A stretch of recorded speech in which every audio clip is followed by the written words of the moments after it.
நீங்க பயன்படுத்துற கண்ணாடி அல்லது கான்டாக்ட் லென்ஸ் இன்னும் சரியாக வேலை செய்யுதான்னு எப்பயாச்சும் யோசிச்சிருக்கீங்களா? நெறைய பேர் ஒரே கண்ணாடிய ரொம்ப வருஷமா மாற்றாம பயன்படுத்துறாங்க.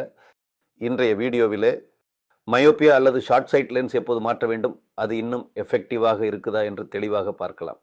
ஃபர்ஸ்ட் மயோப்பியா பத்தி எளிமையா சொன்னா, தூரத்துல இருக்கிற பொருள்கள் தெளிவா தெரியாது. ஆனா பக்கத்துல இருக்கும் விஷயங்கள் நல்லா தெரியும். இதுதான் மயோப்பியா அல்லது ஷார்ட் சைட்ன்னு சொல்றது. சில சயின்ஸ் மூலம் நம்ம உடனே கண்ணாடி மாத்தணும்னு புரிஞ்சுக்க முடியும். டிவி, போர்டு, ரோட் சைன்ஸ் கிளியரா தெரியலனா, அது பவர் சேஞ்ச் ஆனதுக்கு ஒரு முக்கிய சிக்னல். அதோட அடிக்கடி தலைவலி வருது. கண் ஸ்ட்ரெயின் ஆகுறது. அப்படின்னா லென்ஸ் சரியாக இல்லாம இருக்க வாய்ப்பு இருக்கு. மேலும் மொபைல் அல்லது கம்ப்யூட்டர் யூஸ் பண்ணும்போது கண் வலி, களைப்பு, எரிச்சல் இருந்தாலும் அது லென்ஸ் அப்டேட் பண்ணணும் என்று சொல்லும் ஒரு சைன். குழந்தைங்க கிட்ட இதை பேரண்ட்ஸ் தான் கவனிக்கணும். அவங்க ஸ்க்ரீனுக்கு ரொம்ப கிட்ட போய் பார்க்குறாங்க அல்லது ஸ்கூல் போர்டு தெரியலன்னு சொல்கிறாங்கன்னா உடனே ஐ செக்கப் அவசியம்.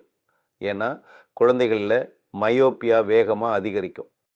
அப்படின்னா எப்போது மயோப்பியா லென்ஸ் மாற்றணும்? பார்வை மங்க ஆரம்பித்தா, ஹெடேக் அல்லது ஐ ஸ்ட்ரெயின் இருந்தால், பவர் சேஞ்ச் ஆனது கன்ஃபார்ம், ஆனால் உடனே லென்ஸ் மாற்றணும். சாதாரணமாக வருடத்திற்கு ஒரு முறை செக் பண்ணுறது ரொம்ப ரொம்ப நல்லது.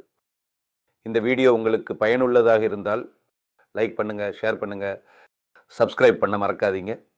நன்றி.